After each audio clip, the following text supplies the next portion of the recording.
Hello, Yizhao Martins, licensed marriage family therapist, couples therapist.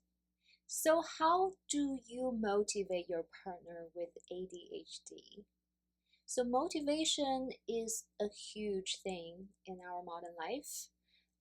Almost everything that we do every day gets connected with this driving force that get us towards our goal in life.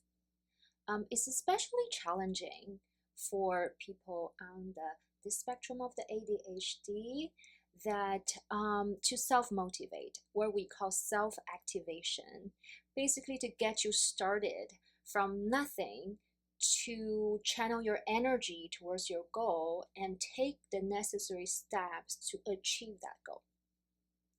So how do we do that to support our partner with ADHD? I tend to think about it this way. I like to think about how do I motivate myself first. That's a good starting point, right? So take a moment to think about yourself. How do you motivate yourself to get started on something? Even from getting up in the morning, on a cold winter day to get to started on a project, or especially going for something that you're not particularly enjoying. um, either some tax or paperwork, anything that sounds like boring, repetitive, and not really channeling your creative energy. In my case, I don't like things like that. How about you? So how I start my motivational process by myself is first to set a goal. I want to identify what I want to achieve, what I want it to look like down the road. For example, getting to school, getting the kids to school on time. That could be one goal. Another one could be sending in the tax filing online by certain days, like for April 14th, April 15th this year. Or I wanted to have certain amount of clients, for example, per week. Those are identifiable goals. I tend to set SMART goals, very achievable, specific goals. And then the second step I do is to sort some of the obligations or rules I have that's attached with those goals. For example, the getting the kids to school on time, that I will be in my parents' role. I wanted to be a responsible, good parent.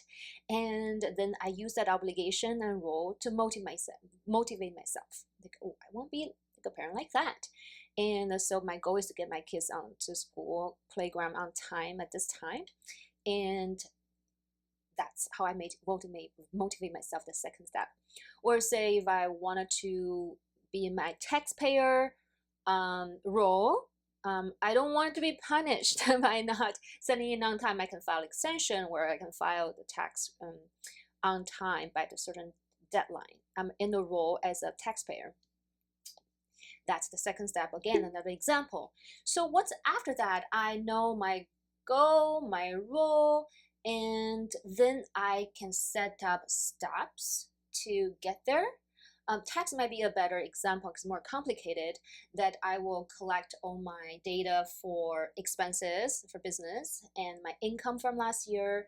And then after I collect all the data, I start to fill out online forms and use the software to help me to get to that final goal of paying tax on time.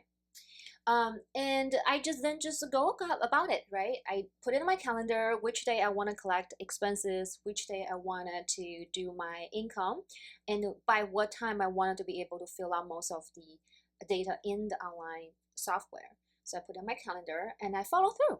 That's it. So simple, right? So I went over this with my twins. One of them is neurodivergent, the other one is neurotypical. I check in with a neurotypical child. I said, that's how mommy motivate myself. How about you? What do you think? They were like, yes, that's how I go about it too, right? So then why it doesn't work for the partner on this end of the spectrum of ADHD? Let me tell you why. Start with the first one, the goal. It's very hard for them to identify a SMART goal that's specific enough, measurable, and smart, achievable, all that. I forgot the rest of the SMART. You can Google it. They can get lost in brainstorming. Brainstorming is very fun for them. They can say, oh yeah, that will be fun. Oh, that will be fun. And the next thing you know, they get distracted, and then their goal is too insurmountable, is too big and too hard to achieve in a short period of time. So it's not measurable and achievable anymore in a shorter period of time, and which is creating more challenges to follow through, right? So the number one, doesn't work. Number two, if you give them a role and obligation, tell them that you are a parent, you should be sending your kids to school on time. You're a taxpayer, you should be paying your tax on time.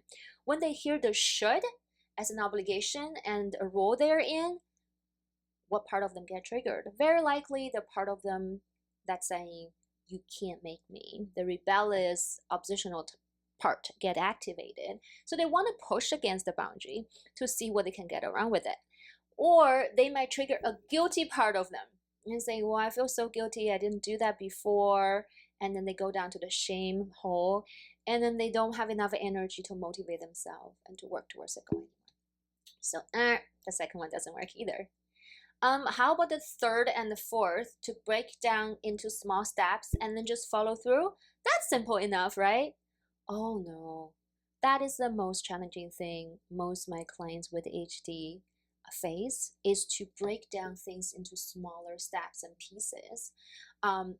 Somehow it's just very challenging. They need hand holding. Like what I told you about a tax, right? Many steps I break it down into. For them, they look at a tax need to be paid at a certain time. They think, oh, they're so complicated. There's so many steps, and they get overwhelmed where they just don't want to go about. They don't start, so they can't get self-activated. And following through is hard. They can get discouraged by one step. They can, because they don't see the outcome they want right away, or they can get distracted. Or some part of them get triggered that they look back the past time failure they had. Say if they filed by mistake the tax 1 year and then they lost money, and then they may get into that memory and have a hard time to get motivated to do this year's tax, for example.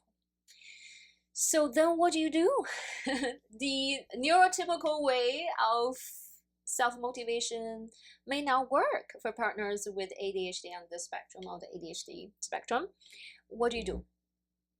I think, and I find after I talk to my child on this end of the spectrum of ADHD and neurodivergent, and in my experience working with clients and partners, co-parent, is that you want to help them to identify what's desired for them, what excites them, what makes them feel good, feeling rewarded, benefited, pleasurable, right? Get them to think about that moment.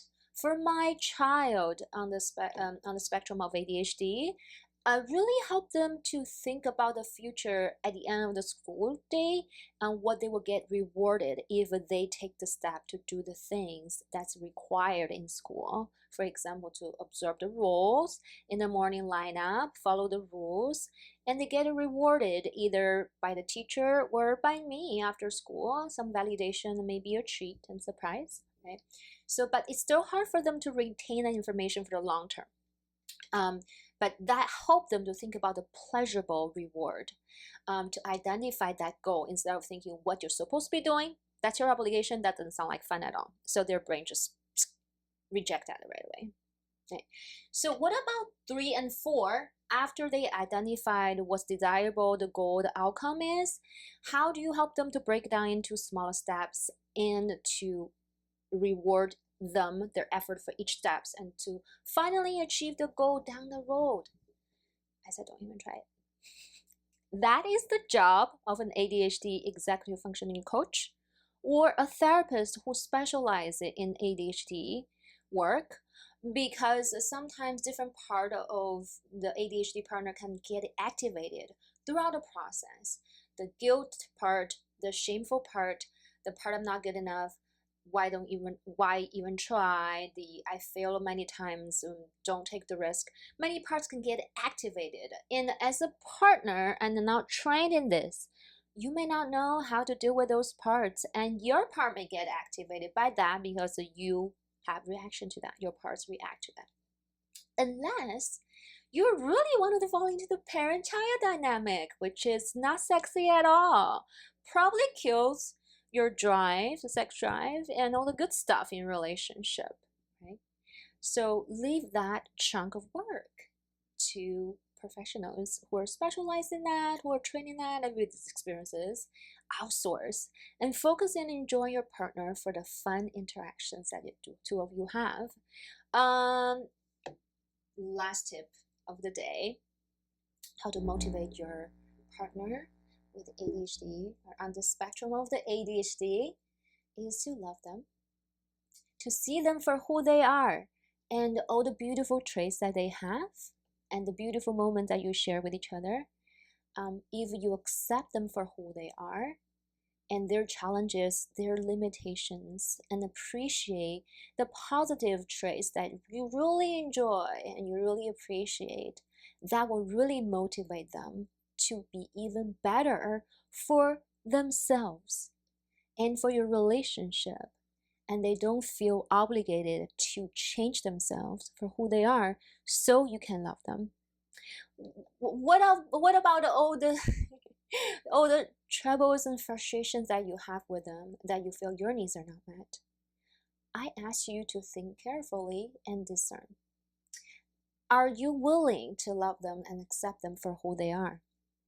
If you don't, maybe the best thing is to leave so you feel free from all of those emotions, negative emotions.